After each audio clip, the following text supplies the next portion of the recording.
autumn of 1910 Oregon crept in like a shiver through the dense pine forest, bringing with it a thick fog and a cold that pierced to the bone. Decaying leaves crumbled under the iron wheels of the carriage, carrying Maya Caldwell along the winding dirt road through a land the natives once called the Valley of Wordless Echoes. Not a single bird sang, only the grinding of the wheels on the damp stone and the soft sigh of the ancient forest could be heard. The sky was submerged in a layer of lead-gray clouds, as heavy as a lid about to slam shut. With each jolt of the carriage, the worn felt hat on Maya's head trembled, revealing her tightly bound curly hair, each strand quivering in the cold wind. She pulled her old woolen coat tighter, her mother's last gift before she passed, now so worn it was hard to recognize it had once belonged to a Chicago lady. At 34, Maya was no longer the stubborn young girl of her journalism school days, nor the hopeful writer she once was. Failures, discrimination, and doors slammed shut in a world of white men had left fine but deep lines around her eyes, unspoken relics of a life forced into a supporting role. And now, she was returning to something even more foreign than failure: the past. Wait, what time are you listening to this story? Let us know in the comments. The Caldwell Manor appeared in the fog like a specter rising from its grave. Built in 1845 by Caleb Caldwell, an ancestor Maya had never heard of before receiving the letter of inheritance, the building protruded from the hillside like a keloid scar on the earth. Its pointed towers pierced the sky like the teeth of a starving predator. The windows, many shattered, others boarded up with moldy planks, looked like hollow eyes following her every move, not as a welcomer, but as a beast growling at an uninvited guest. "We've arrived, ma'am," the coachman said, his voice hoarse with age and something like suppressed fear. He was an elderly man, dressed in a brown felt coat covered in dust, his hands trembling slightly as he reined in the horses. Caldwell Manor. Maya looked up at the house as if it had just sprouted from the ground. She nodded slightly. "Thank you." She stepped down, clutching her old leather suitcase, all that remained of her old life in Chicago. "How much do I owe you?" The coachman shook his head, neither slowly nor quickly, like a machine accustomed to refusal. "No need, ma'am. I've already been paid. Paid to bring you here. Only to here." Maya frowned slightly. "Who paid?" He glanced at her, then quickly at the mansion on the hill, as if afraid it would overhear their conversation. "A man named Elias Cormack. He's the lawyer handling the estate. Said the key is under the statue of the wingless angel on the front porch." He glanced at the house again, this time with a mixture of hatred and fear. "If I may add." His voice lowered, as if each word was being strangled in his throat. "The folks in town talk about this place. They say it's not good to stay here after dark." The air suddenly grew colder, though the wind hadn't changed. Maya felt her heart pound, but her voice remained firm. "It's just a house." The coachman didn't reply. He flicked the whip lightly in the air. "You are the last Caldwell. If you're still human when you leave." Maya forced a cold smile. "Perhaps just local superstitions." The coachman looked at her one last time. No argument, no nod, just a quiet mumble, like a prayer. "No one in the Caldwell family ever died normally, ma'am. They didn't die, they disappeared." Then he pulled the reins. The horse neighed strangely, as if choked, and then galloped into the fog. Maya stood there, alone. Before her, Caldwell Manor rose like a corpse waiting to open its eyes. She was the last Caldwell, and it seemed the house knew it. The rusty iron gate groaned like a creature in pain as she pushed it open. The sound pierced her ears, like fingernails scraping a coffin lid. The path was littered with weeds and loose stones. Something crunched under her heel, not a dry twig. It sounded like a broken tooth. The facade of the house was covered in dust, with cobwebs strung like shrouds. The windows were dark, as deep as empty eye sockets staring back at her. On the roof, stone gargoyles, decapitated and with cracked necks, were mottled with moss, still bowing as if in wait. She didn't turn back. She didn't allow herself to be afraid. But there was a distinct feeling that the house was breathing, and its first inhale had carried her name. As the coachman had said, the key was under the statue of the wingless angel. Maya bent down on the porch, brushing away the thick moss covering the base of the statue. At the feet of the angel, once with wings reaching for the sky, now just broken stone stumps, a bronze key lay still, like a fossilized rib. She picked it up, ice cold, not like metal ever held by the living. For a moment, she wanted to run. Not because of reason, but instinct. Something in the thick air, like a vapor, whispered, "Don't enter." Just scaring myself, Maya muttered and inserted the key into the lock. The lock clicked a dry sound, like a breaking neck. The door swung open, screeching like tearing flesh. Inside, darkness rushed out like the breath of a prison. The smell hit her face, musty, dusty, and something faintly rotten, not obvious, but familiar like the scent of an improperly buried animal carcass. Maya stepped inside, placing her suitcase on the cracked marble floor. The door slammed shut behind her, as if the house itself gave her no choice to retreat. In the dim light filtering through the dust-covered glass, white sheets draped over tables and chairs looked like shrouded corpses waiting. On the walls, portraits of Caldwell women hung in a row, looking down. Their eyes were faded but still focused, and that focus was not on Maya, but on the darkness behind her. Maya found an old oil lamp on a side table in the hallway, its glass so sooty it seemed it hadn't been cleaned in years. She struck a match, and a small flame flickered before burning steadily, casting a dim, yellowish light that made the brick walls seem to shift. She started walking through the first floor, the living room, dining room, library. Each room felt like a forgotten space, so silent it seemed to hold the breath of the last people who had been there. The furniture was covered with white cloths, not dusty but not clean either, just silence draped over everything. The chairs were neatly arranged, a writing desk still held a dried-out fountain pen, and the curtains were faded from old sunlight. It felt as if the house was waiting for something to continue. In the kitchen, she found a few simple provisions: hard bread, cheese, some canned goods, and a full bottle of whiskey with its cork intact. A handwritten note was placed beside it, simply reading, "Second floor living room." As she returned to the main hall, the lamplight reflecting on the wall made her stop. A door under the stairs was ajar, as if someone had just left it a few minutes ago. She approached, raising the lamp. A narrow wooden staircase led down into the house. The smell from it was stronger, damp and heavy, like air trapped from a century ago. Suddenly, a faint sound echoed from upstairs, very soft, almost just a shift, but enough to make Maya turn her head. The lamp swayed slightly in her hand, the shadows on the wall stretching and moving. "Is anyone there?" she called out, her voice not loud, but it carried far. The house didn't answer, only the occasional soft creak of old wood, as if adjusting itself. She turned back to the main staircase and began to climb. Each step made the wooden treads groan wearily, as if they were too accustomed to the weight of the living and no longer wished to bear it. The second floor was a long corridor, flanked by closed, silent doors. The first doorknob wasn't locked. Maya opened it. The master bedroom. The lamplight swept across the high ceiling, reflecting in a large, fogged and dusty mirror. Everything in the room was tidy, but had lost the feeling of being lived in, as if life here had existed for a long time and then abruptly stopped. On a desk near the window was a pile of old books and papers. Maya leaned in.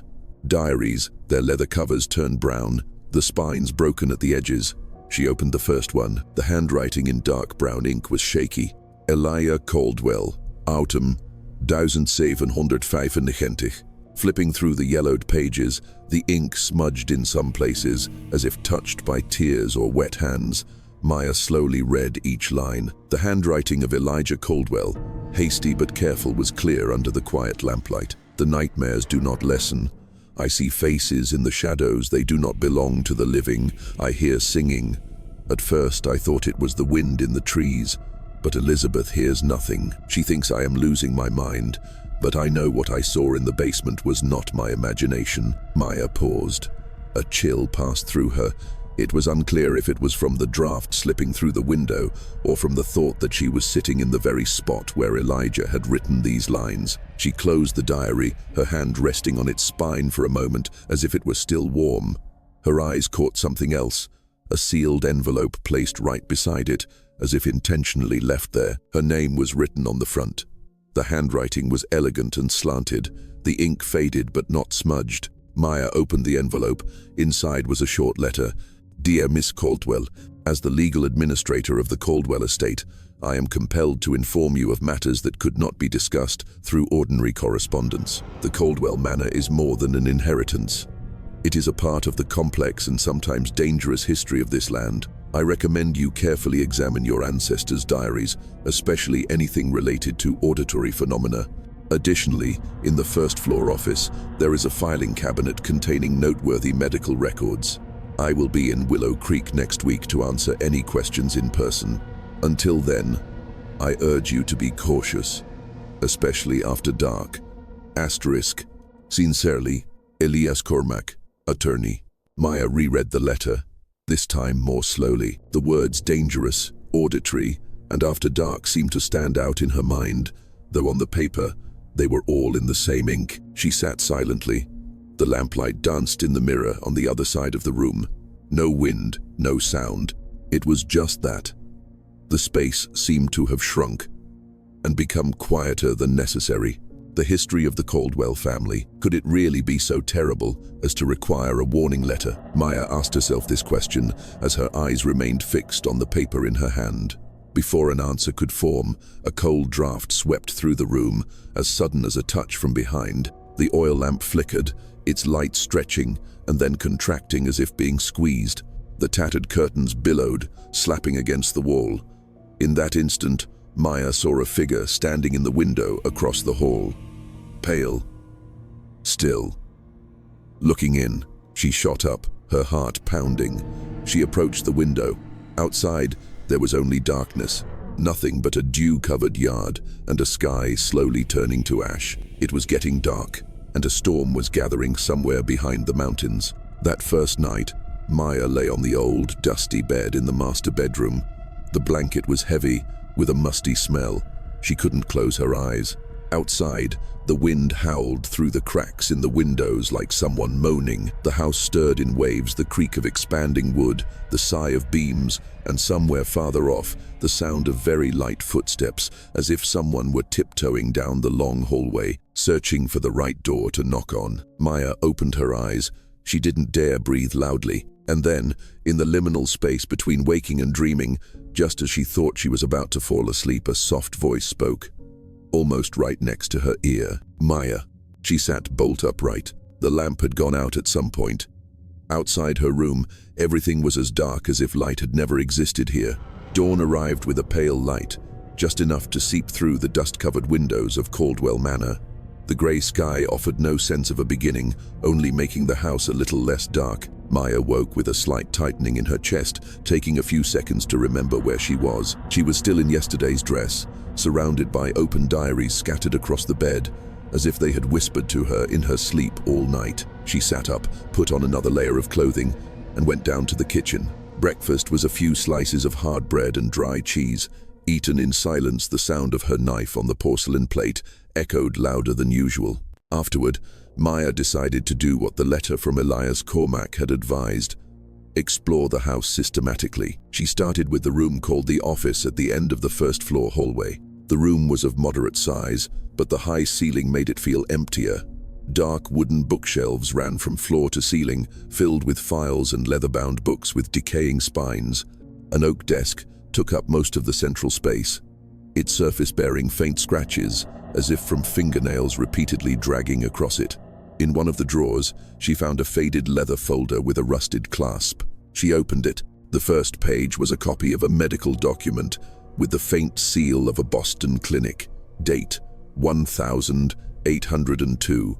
Patient's name: Elijah Caldwell.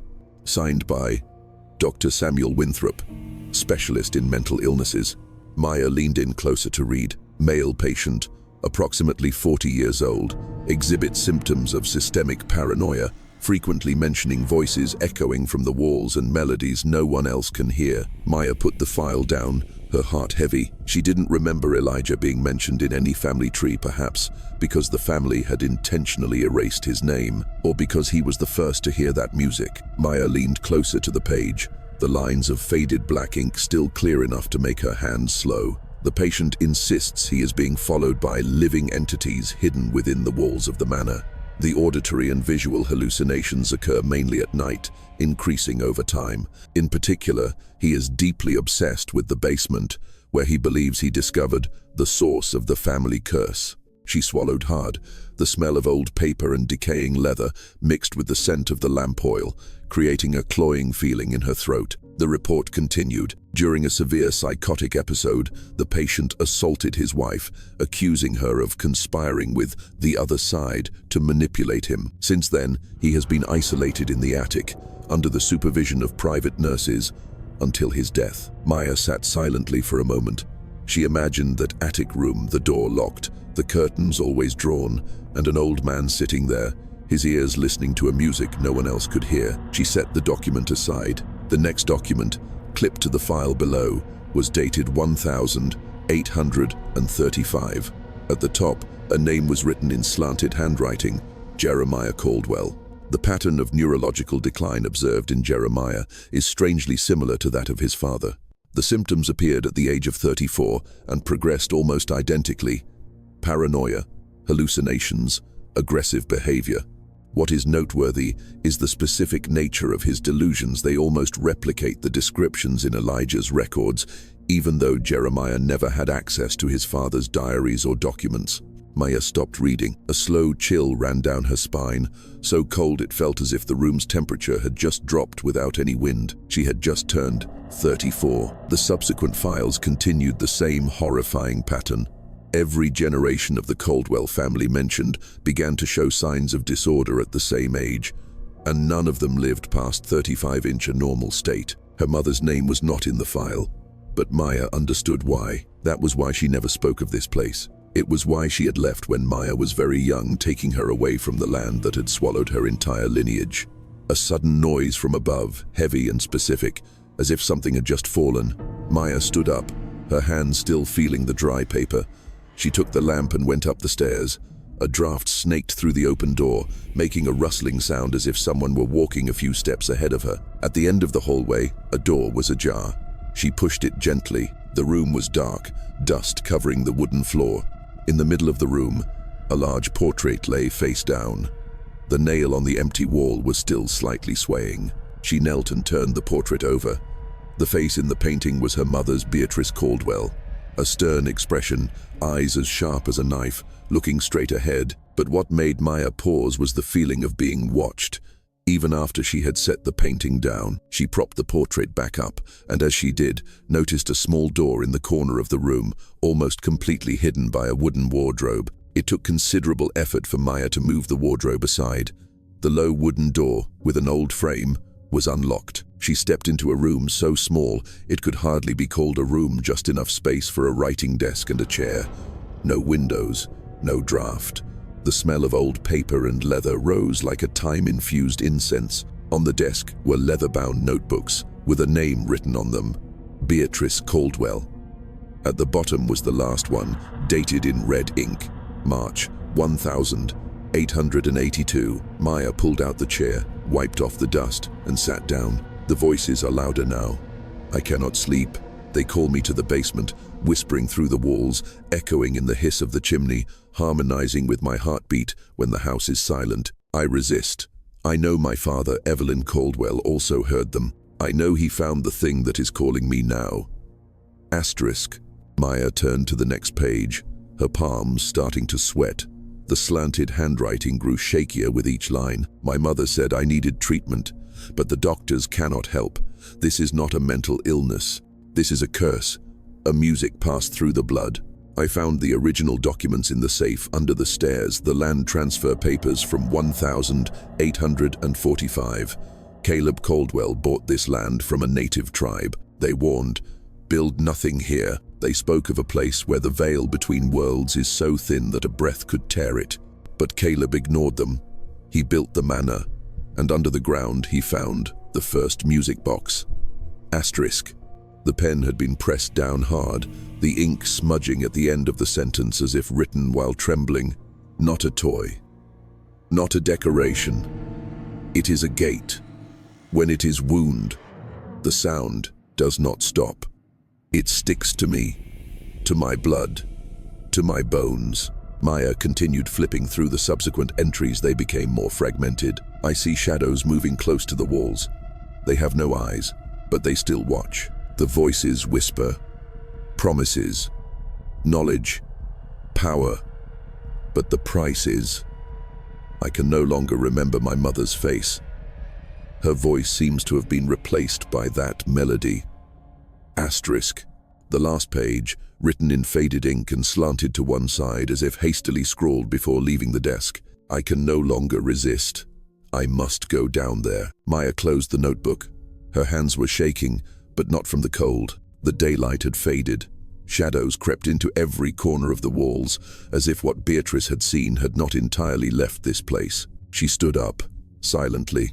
The only feeling left was an urge. She needed to check the basement. Maya descended the stairs, the oil lamp in her hand already dimming.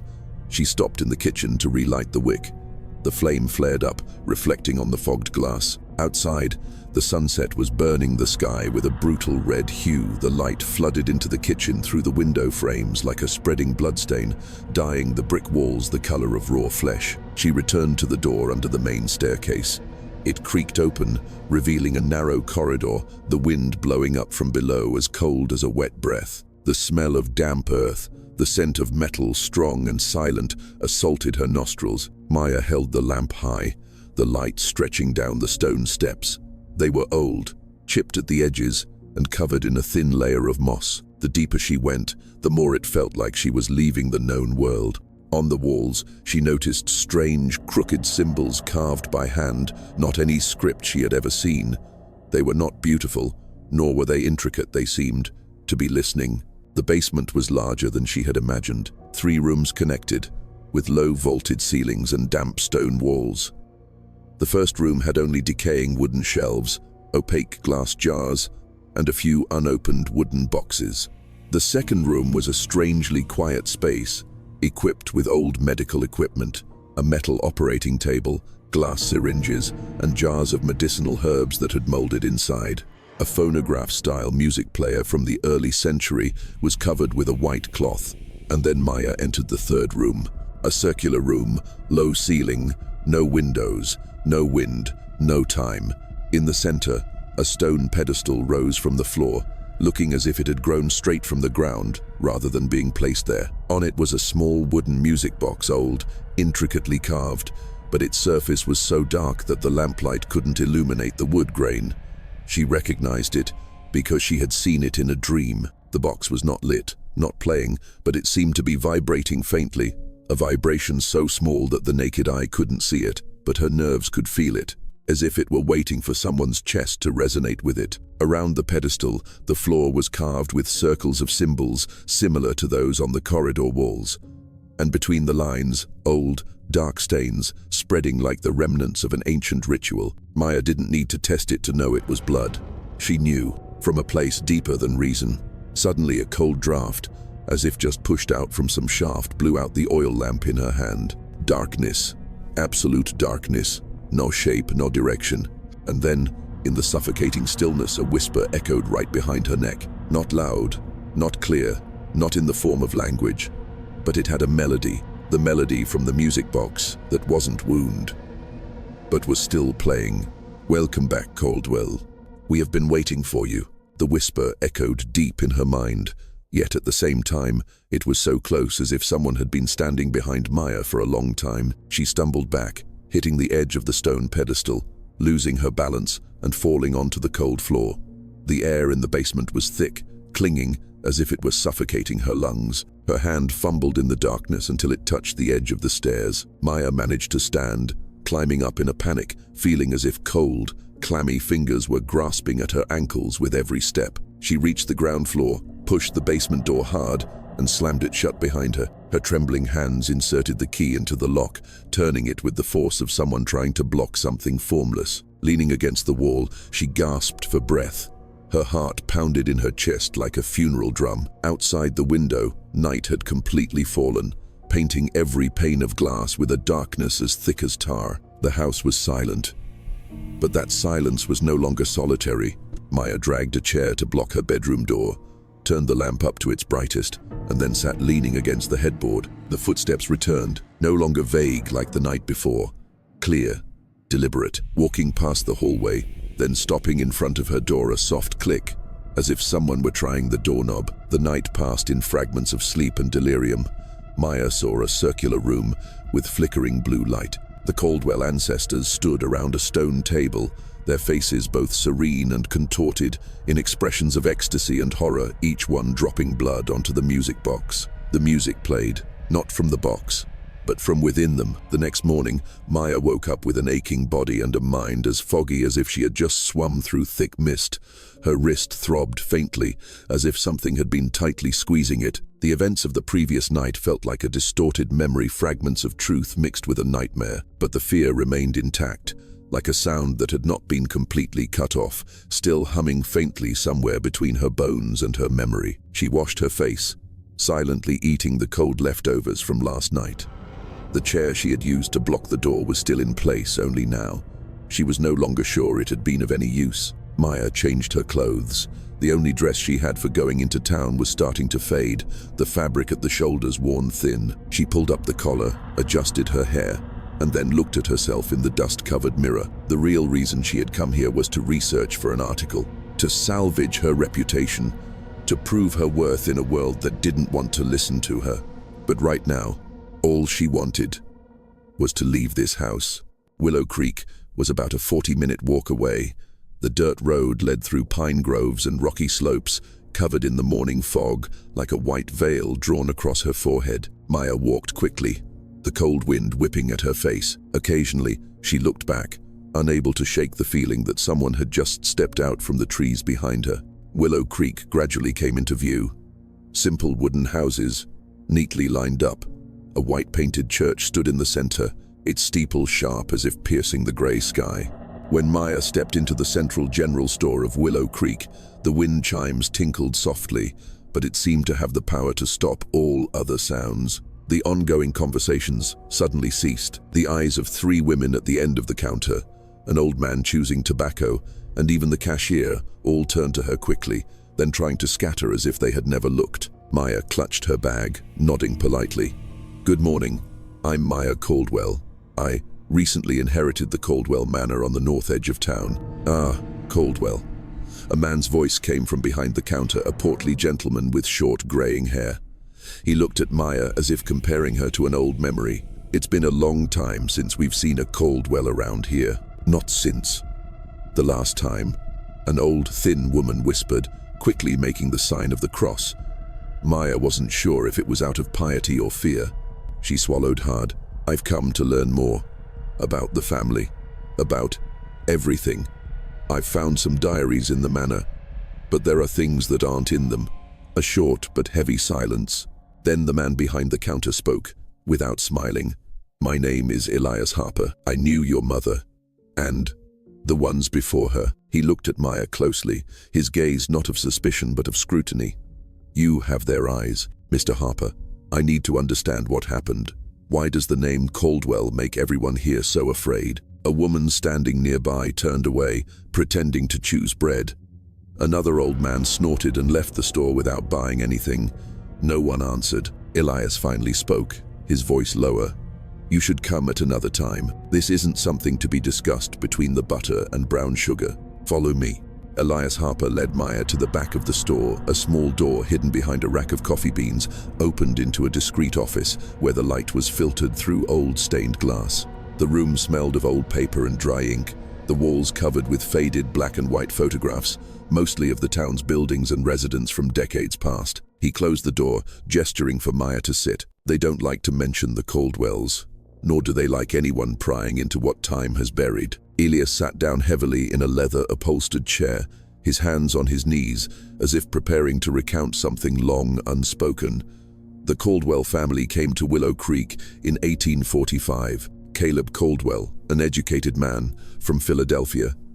He brought money, a reputation, and something else, which he didn't tell anyone about.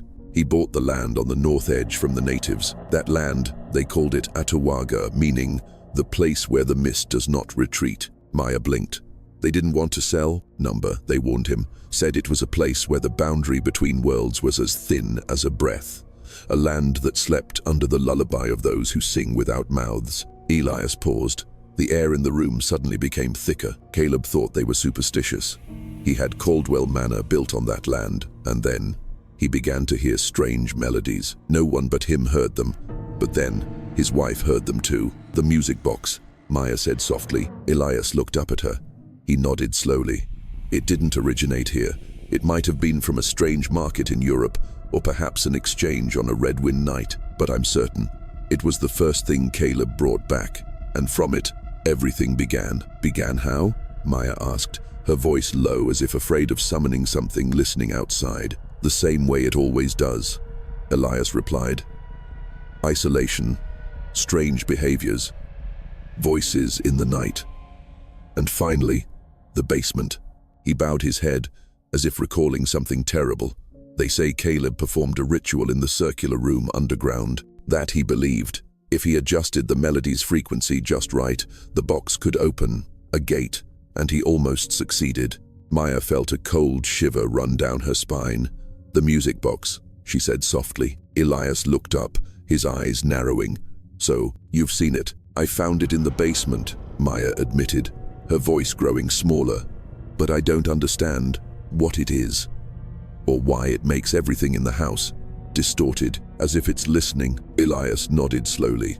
"No one understands for sure. Some say it's an artifact from Europe, a lost ritual item. Others believe it's a seal, not something that creates music, but something that holds it in, preventing it from escaping." He opened a desk drawer and took out an old, yellowed newspaper clipping, its edges curled like an old person's skin.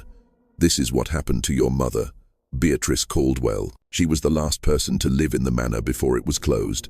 Maya took the newspaper, her hand trembling slightly. The headline read, "Caldwell Manor, the Missing Woman, a Strange Song, and an Unsolved Mystery.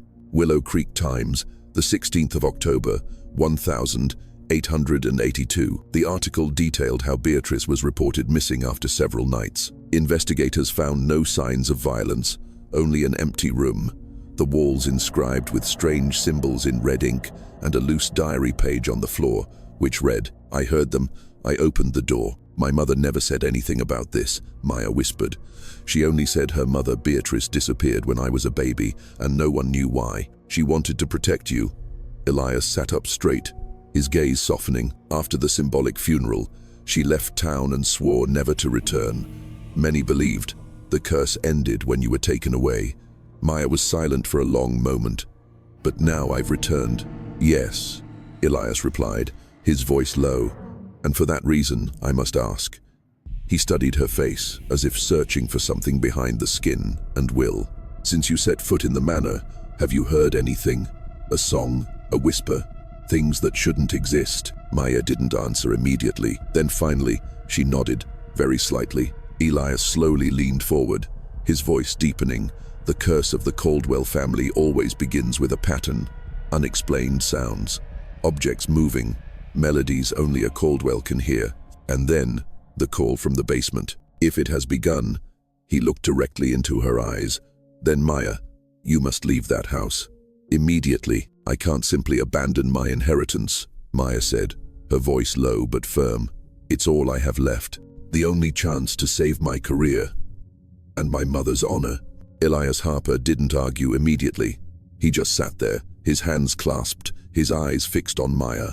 "Your inheritance is more than a dusty house. It is also a history of blood and the continuation of a music that those before you never stopped hearing." Before Maya could reply, a soft knock came from the back office door. The door creaked open, and a young woman entered around her early 32nd, with brown hair in a neat bun, wearing thin steel-rimmed glasses, her eyes intelligent and sharp. "Father, Dr. Vander is here to pick up his order as scheduled," she said, then stopped when she saw Maya. A flicker of surprise crossed her face. "Oh, I'm sorry. I didn't know you were with someone." "Maya Caldwell. This is my daughter, Abigail Sula Harper," Elias said. "Abigail, she is the heir to the Caldwell estate." Abigail's gaze shifted from curiosity to analysis. "Caldwell?" She repeated the name cautiously, then nodded slightly, as if confirming something that had only existed on paper. "I've heard of you," she said. I work at the town archive, and I've studied the Caldwell family history for my doctoral thesis on psychological genetics and family myths in isolated communities. A spark of light flashed in Maya's eyes. Then, maybe you can help me. I'm trying to understand what happened. To my mother, to all the Caldwell women before her. Abigail nodded, her expression no longer as distant as before. I will share what I know. If you have time, meet me at the town library at 2 this afternoon. I have all the documents there. Thank you, Maya said, genuinely grateful for the first time to meet someone who didn't shy away from the name Caldwell. After leaving Elias's store, she spent the rest of the morning buying a few necessities for the house: a spare oil lamp, canned food, matches, salt, and a mechanical flashlight imported from France. She paused for a long time at the hardware store, hesitating before a locked cabinet containing small self-defense weapons. In the end, she bought a military dagger, though she herself didn't know what for. At 2 p.m., Maya appeared before the Willow Creek Town Library, a 3-story red brick building in the Federalist style, with tall, narrow windows and a row of limestone steps leading up to a heavy wooden door. Inside, the light filtered through moss-colored stained glass, illuminating dark oak bookshelves filled with leather-bound volumes, local records, and ancient maps. Abigail was waiting at a long table on the second floor, a stack of documents and copied records spread out before her. Abigail led Maya to a small room at the back of the second floor of the library, a private study where the light was filtered through stained glass and the air smelled of old paper, dry ink, and dust. On the large oak table in the center of the room, a series of books, maps, and archival photos were carefully arranged. There were hand-drawn family trees, personal notebooks, and even copies of handwritten letters from the 19th century, wrapped in wax paper and tied with red thread. I started researching your family about 3 years ago, Abigail said, adjusting her steel-rimmed glasses. Initially, it was part of my thesis on hereditary neuropathology in isolated communities, but the Caldwell case is special. Special how? Maya asked, leaning down to look at a cadastral map from 1846. On it, the Caldwell Manor was marked with dark red ink, accompanied by a spiral symbol. Abigail opened a thick notebook, filled with meticulous, almost obsessive notes. The uniformity of the symptoms and the age of onset exceed any possibility of coincidence. In typical hereditary cases, we see variation. One person might have depression, another dementia, while another might show no symptoms at all. But with the Caldwell women, everything is identical. She pointed to a hand-drawn timeline held together with paper clips. From Evelyn, died 1855, to Beatrice, disappeared 1882, every woman began to experience auditory hallucinations at the age of 34, followed by insomnia, paranoia, and disappearing or dying within less than a year. And the strangest thing, Abigail continued, is that this curse does not affect any Caldwell woman who left the manor before the age of 34. Maya looked up. Are you sure? Abigail nodded, flipping through a file. Like the case of Eleanor Caldwell, Evelyn's aunt who left for New York in 1837, never returned, and lived to be 78, with no symptoms. So you believe the curse is only effective if one lives in the manor? Abigail was silent for a moment. I believe that there is something in that house, or under it, something that has existed long enough to learn how to shape memories, copy emotions, and use sound as its language. She looked at Maya for the first time with a gaze that was no longer academic, but a warning. If you have started hearing something, then it may already know you are here. It's a hypothesis I cannot rule out, Abigail admitted after a moment of silence. Initially, I investigated environmental factors: mercury in the well water, neurotoxic mold, leaking coal gas. But the analyses from 1883, right after Beatrice's disappearance, showed nothing unusual. She hesitated, as if crossing the thin line between reason and something else. What else? Maya asked, her voice softening. Abigail pulled out a stack of papers from the file, copies of testimonies, handwritten letters, and notes from witnesses, all carefully transcribed. These unofficial documents come from servants, neighbors, a few who visited the Caldwell estate. They had no contact with each other, but their descriptions have a strange coincidence. She placed the first testimony in front of Maya. Louisa Tremblay, a maid at Caldwell from 1871 to 1875, said that many nights she heard someone singing in the basement, even though no one was there. No words, just a melody. Sometimes soothing, sometimes unsettling. Another paper. Dr. Lyle Mercer, who once cared for Evelyn Caldwell, noted in his diary that he saw shadows moving against the direction of the light in the hallway, but when he turned back, no one was there, and the shadow continued to drift. Abigail looked up. They didn't say it was a ghost, no one dared use that word, but they all agreed. There was something in the house that was not alive, not dead, just there. Then she pulled out a sepia-toned photograph, a wide shot of the Caldwell Manor, taken with a large format camera in 1880. "Look closely at the attic window," Abigail said, pushing the photo toward Maya. Maya leaned down, and her whole world seemed to stop breathing. In the blurred glass of the attic window, a pale face appeared, its gender unclear, but with features very similar to Maya's, as if a distorted copy of herself was looking back. "This is..." Maya tried to swallow the words. "My mother?" "No," Abigail replied, her gaze as sharp as a scalpel. Beatrice Caldwell was in Philadelphia at the time, which is confirmed by personal letters and her work schedule, and the house was recorded as empty on that day. No one had a key. The doors were all sealed. Maya put the photograph down, her hand still trembling. The palm of her hand began to sweat, but not from the cold. "What do you think is really happening at the Caldwell Manor, Abigail?" Maya asked, her voice barely a breath. Abigail sat silently for a moment. Then she said, as if reciting an old prayer, "I think there is something there that is not from this world. It doesn't need a reason. It doesn't need an open door.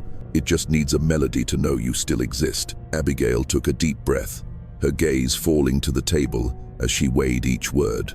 "As a scholar, I can only rely on verifiable evidence, but as someone who has lived in Willow Creek her whole life, and as a descendant of those who once guarded this land," she paused, then looked up, her voice lowering as if touching a taboo. "I believe there is something in the Caldwell Manor that transcends our current understanding.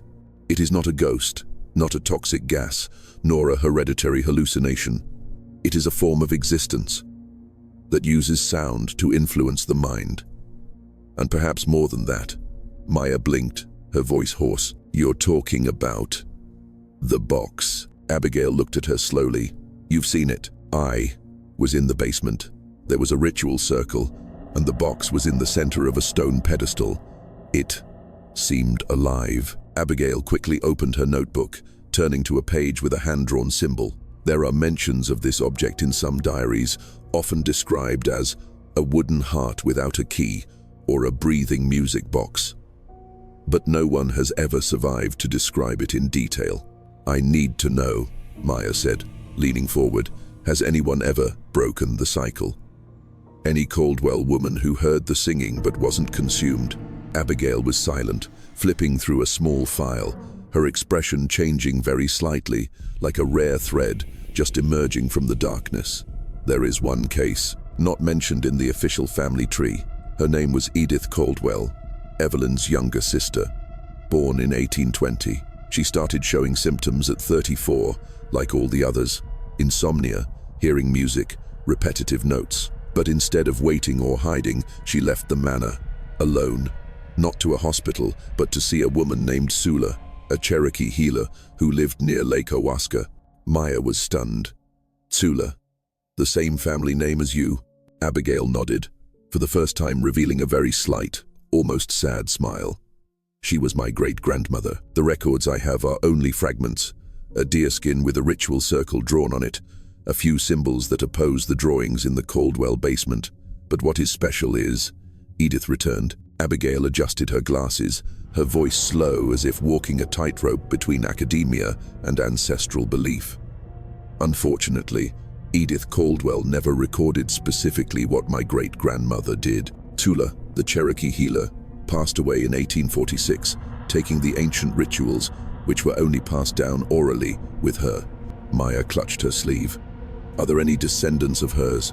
Someone who might still have that knowledge?" Abigail was silent for a long moment, then nodded very slightly. Yes. A woman who lives near Lake Ashe, about 15 miles north. Her name is Naomi Tsula, my maternal aunt. They call her the Keeper of Melodies. I have to find her, Maya said immediately, her voice not hiding her hope. Abigail lightly touched her hand, her eyes no longer sharp and cold, but clearly worried. Before you go any further, I have to ask one thing. Have you heard anything yet, Maya? Maya was about to say no, to nod dismissively. But in Abigail's eyes there was something that made her unable to continue pretending. I heard singing, she confessed. No words, but it knew my name. A flash of pallor crossed Abigail's cheeks. She clutched the notebook she was holding, as if to steady herself. So it has begun, faster than I've ever seen. What does that mean?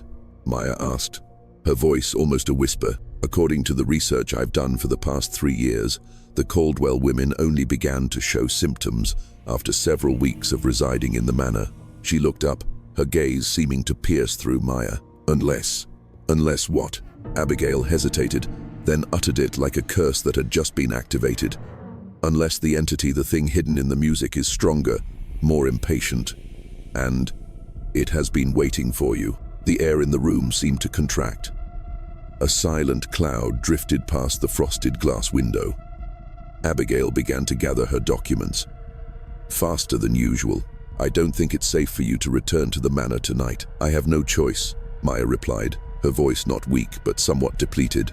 I have nowhere else to stay, and all my papers, my manuscripts, are there. Abigail paused, then took a long breath, as if she knew she was about to do something she couldn't take back. Then let me go with you. Maya looked up, surprised. As a researcher I can't stand by, and as someone with the same bloodline as the one who once fought it, I can't let you go alone. Maya was taken aback by the offer. Abigail, I can't let you put yourself in danger for me. I won't be in danger, she replied, her eyes shining under the gaslight of the library. According to all the documents I've ever read, this entity only directly affects the Caldwell women, not me. Besides, she smiled faintly, I know the most about what you're facing, if you don't count yourself. Maya hesitated for a long heartbeat, then nodded. All right, but if anything unusual happens, I'll be the first to warn you, Abigail said, closing her notebook, her expression unwavering. As they left the library, the sun was already nearing the edge of the forest, casting long shadows that stretched across the stone-paved streets of Willow Creek. Abigail stopped by her small house near the church to grab a canvas bag inside. Maya saw an old deerskin folder, a bag of black salt, a few pieces of amber-colored powdered stone, and a bone blowpipe. Family habit, she explained simply. The journey back to the manor was tense and silent. The wind whistled through the pine groves like a sigh, the tree canopies intertwined above them like withered hands trying to obscure the way back. When the silhouette of Caldwell Manor appeared on the hilltop, the sunset light sweeping across its dark stone walls made the entire building seem coated in burnt orange blood. Suddenly, Abigail stopped. What is it? Maya asked. I think I just saw a light on the 3rd floor, Abigail said, squinting. It must have been just a reflection of the setting sun, but Maya knew better. She had seen it too, and it wasn't coming from outside. Inside, Maya quickly lit the oil lamps, the flickering light too weak to push back the cold seeping from the stone walls into her bones. Abigail looked around, her hands jotting notes in a small, dark brown leather notebook, her eyes constantly glancing at the dark corners of the hallway. Impressive architecture, she said softly, her hand gliding over the carved railing. Late colonial style, but with distinct European Gothic elements. Not at all common in Oregon. My ancestor hired an Austrian architect, Maya replied, recalling lines from Caleb's diary, someone who had worked on a chapel renovation in Carpathia. Abigail raised her eyebrows. An insightful choice. They headed to the library on the 1st floor, where Maya rekindled the fire. The small flame flared up with a crackle of wood, illuminating the dusty bookshelves and the bronze-colored peeling wallpaper. The air began to shift. Maya took out a bottle of liquor she had found in the kitchen, a bottle of bourbon with an old Kentucky label, the edges of the sticker peeling like broken teeth. She poured 2 small glasses. Abigail took one, then paused. Do you hear that? What? The silence. It's so quiet, it's as if the house is holding its breath. Maya didn't answer, because in her heart, at that moment, something was also beginning to breathe again. "I think we should review the diaries tonight," Abigail said, accepting the glass of bourbon from Maya. "The more we understand the recurring pattern, the better prepared we'll be for what's worse." Maya nodded. She brought down a stack of diaries she had found, most from the master bedroom, a few from the small room behind the bookshelf, which seemed to have been Beatrice's secret space. They sat by the fireplace, the flickering flames casting light on the cracked wallpaper, while outside the wind howled through the cracks in the doors. Inside, there was only the sound of turning pages and the soft scratching of a pen. Hours passed. The diaries revealed a clear pattern, the singing that only a Caldwell could hear, hallucinations of disembodied figures, just footsteps, and the sound of doors opening and closing, a strange urge pulling them toward the basement, and finally, the appearance of the music box, the center of everything. "There's something here I don't understand," Abigail said, flipping back to a section in Evelyn's diary. She talks about a ritual called the blood resonance song, used to strengthen the connection with what she calls the one below the frequencies. "It's not just a phenomenon, it's an entity." Maya silently nodded, then pushed forward a loose page from Beatrice's diary. "My mother also wrote about that, about offering blood to the music box, as if the song within it needed something to continue." Abigail quickly made notes in purpling. They thought the music box didn't just play music, it received music, and what it received was blood memory. A sound from the ceiling made them both jump up. Footsteps, heavy, moving clearly from one side of the upstairs hallway to the other. "Is there someone else in the house?" Abigail whispered, her eyes wide. No one. Maya was sure she had locked the door after they came in. They took a lamp and started up the main staircase, the wood groaning as if protesting every step. The footsteps had stopped, but now something else could be heard. The sound of furniture being dragged, heavy, scraping on wood, from the master bedroom. The door was shut tight. Maya froze. "I left it open. I'm sure of it." She tried the doorknob, but it was useless. "Impossible. There's no lock on this door." From behind the door, a voice began to speak. Deep, hoarse, and as foreign as if it came from a fleshless throat.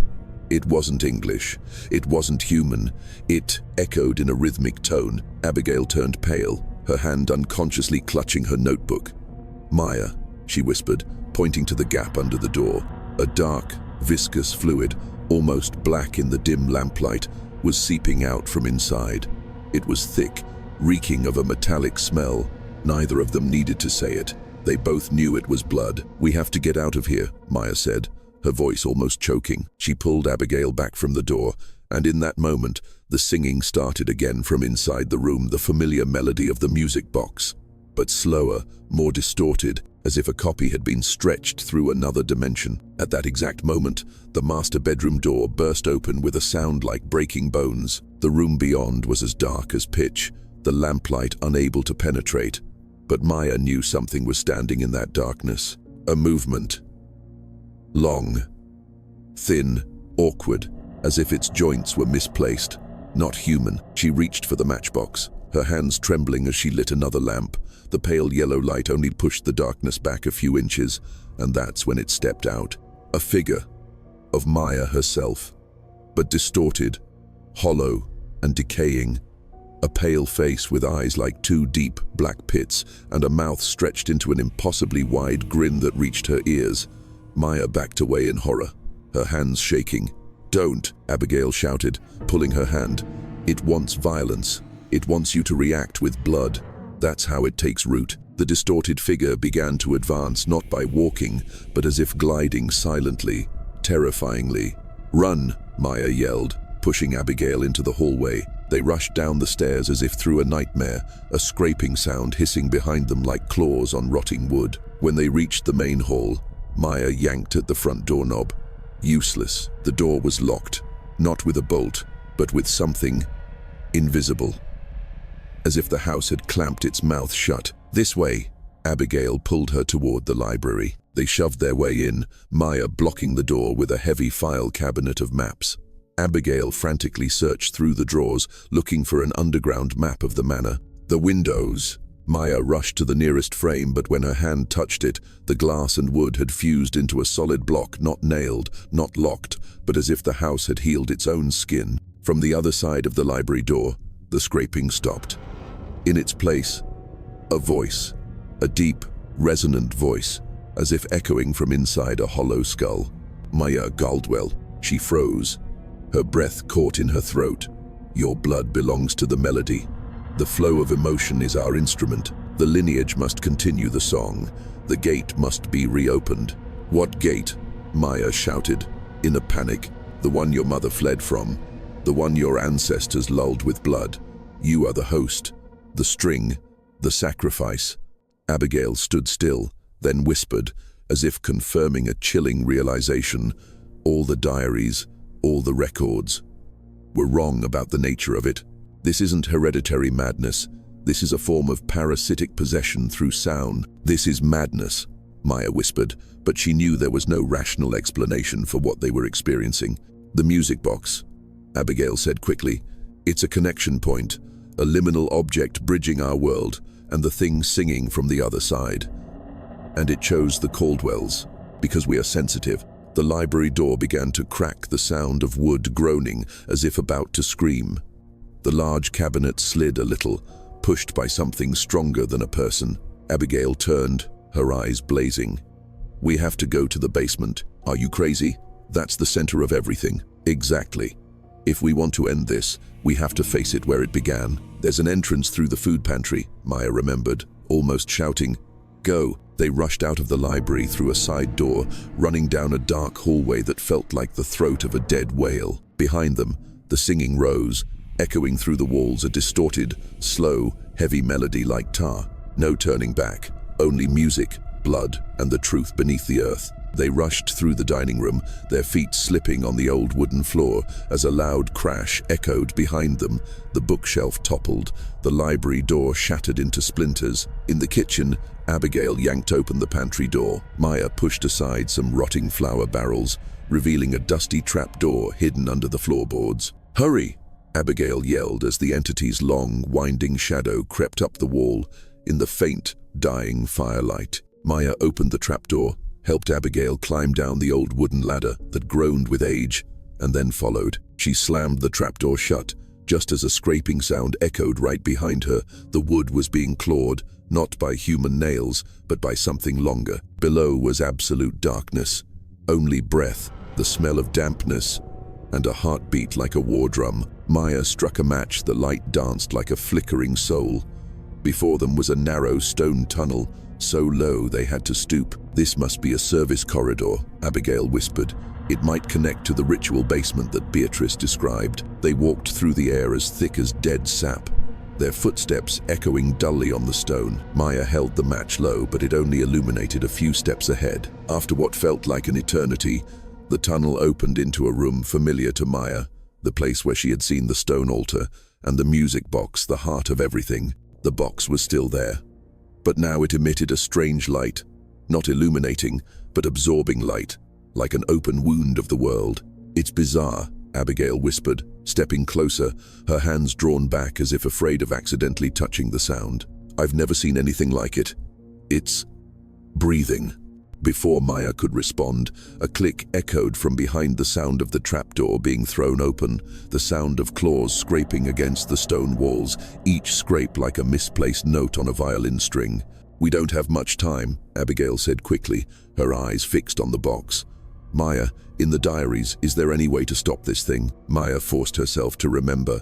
The scrawled lines of Beatrice, the trembling hand of Evelyn. There was a passage. Beatrice recounted how an ancestor was taught a reverse ritual by someone named Tsula, not offering blood by force, but voluntarily, not singing along, but counter-echoing. Do you remember the incantation? I only remember Beatrice saying, they want the song to have emotion, but if emotion is stripped away, only a broken sound remains. Abigail looked at the box. It was vibrating faintly like a vocal cord, emitting a low hum like the bass note of a song about to begin. If the music box lives on the blood of the Caldwell lineage, offered in fear, what if you offered it with free will, against the old covenant? Are you telling me to cut myself Maya asked, though she already understood. Not to make a pact, Abigail whispered, but to cut the string. Maya looked at the box. It was waiting. She pulled out a small knife, not decorated, not magical, just metal and determination. She walked to the altar, held out her right hand, not because you call me, but because I refuse to listen anymore. The blade cut into her palm, warm blood dripped down, touching the spiral symbol beneath the box. The music from the music box fractured, repeating in a distorted way, like someone trying to sing in a fever dream. The space in the room began to warp, the stone walls seeming to bend. The entity was approaching not through the corridor, but through every brick, every layer of consciousness. Abigail, her hands trembling, flipped through the old papers she had brought from the library, copies of ancient texts from Maya's ancestors. She stopped when her eyes caught a line, the ink smudged but still legible. They do not live on blood, but on memory with emotion, especially the deepest emotion connected to the source of life. To lock the way, one must sever the final umbilical cord. Abigail froze. She looked up at Maya standing before the groaning, dying music box and whispered, almost in disbelief of what she was about to say, "It's not blood, Maya. Not just blood." Maya turned back, gasping for breath. "What?" Abigail held out the paper. "It lives on emotions attached to memory, and for it to latch onto someone, it needs the strongest anchor, the memory of a mother." The room shook more violently, the music box emitting a grating screech, like a tape being rewound. "No." Maya stepped back. "I can't." "I know." Abigail stepped forward, taking her hand. "I know this is cruel, but if you don't cut the final thread, it will pull you to the other side." Maya shook her head, gasping as if choking. I can't forget my mother. She's the reason I survived everything. That's why it chose you," Abigail said, her eyes welling with tears. "If you keep that memory, it will keep you. If you let it go, you will lose her. But we will close the gate forever." The room became disoriented. The ceiling slid as if its spine had broken, and the song of the singers shattered into thousands of female voices, all whispering Maya's name over and over, drawn out. Maya collapsed. She saw herself in a Chicago kitchen at the age of 8. Her mother was pouring milk, saying something she could no longer remember. The wind outside carried the scent of lilacs. The old radio played Chopin, and her mother's hand gently touched her cheek. "I can't," Maya wept. "I can't trade that." Abigail knelt beside her. "You can, because she taught you to do the right thing, even if the price is what you love most." Maya stood up. She walked to the box. Her trembling hand rested on its lid, and in that moment, her eyes became misty, lost, and empty. She whispered one last sentence. "Mother, I'm sorry, but I will write the rest with my own hands." She placed 2 bloody fingers on the central symbol, and the memory of her mother disintegrated, vanished without a trace. The box screamed, shattered. A dark purple light poured out, and then went out. No more singing, no more calling, just silence, thick, final. Maya's blood, mixed with the last memory of her mother, dripped onto the central symbol on the altar. The music box cracked. Not a sound, not a dazzling light, just a breaking gentle like a piece of music ending without a final note. And then everything exploded. A light. Dark. A glowing blackness. An indescribable contradiction poured out from the center of the altar. The room shook. Wind howled from every direction. Bricks and stones exploded. And in a flash, Maya and Abigail were blown back, slamming into the basement walls. Silence, thick, cold, still. Maya opened her eyes. The first sound she heard was her own trembling breath. She tried to sit up. Every joint ached, as if it had been disassembled and reassembled. Abigail was already awake, propping herself up, her face covered in dust, but her eyes were still alert. "It's over," she whispered. On the altar, the music box was gone. Only charred wood fragments remained. No light, no melody, no memory. "It's really gone?" Maya asked, her voice lost. Abigail nodded, but her gaze was on Maya's hand. A thin line of blood from the palm hadn't fully healed, and around it, fine, dark veins were starting to spread, like ink seeping into paper. "This?" Maya stared. "It's spreading." Abigail bit her lip, tore a piece of her skirt, and bandaged her hand. "We need to get you to Dr. Naomi before dawn." They left the basement in silence. Caldwell Manor, for the first time since Maya had entered, was no longer singing. It was still the same place. The walls were still peeling, the wood was still rotting, but something was different, lighter, truly empty. Maya sat down in the armchair in the living room, looking out the frosted window. "Do you think it's really over?" she asked. Abigail looked at Maya for a moment before answering. "I can't be sure, but you did something that generations of Caldwells never dared to do. You didn't just break the ritual, you broke it with your own will, with emotion, with refusal to submit." Maya looked down at her bandaged hand. Under the cloth, the black ink was still spreading slowly, not painful, but like a reminder that a price had been paid. And the most terrifying thing, she could no longer remember her mother's smile, no voice, no the scent of cinnamon she used to bake with, just a blank space, as if she had never existed. "I've lost her," Maya said softly. Abigail didn't answer. She just took Maya's hand. In the songless, tearless darkness, they sat still, waiting for dawn.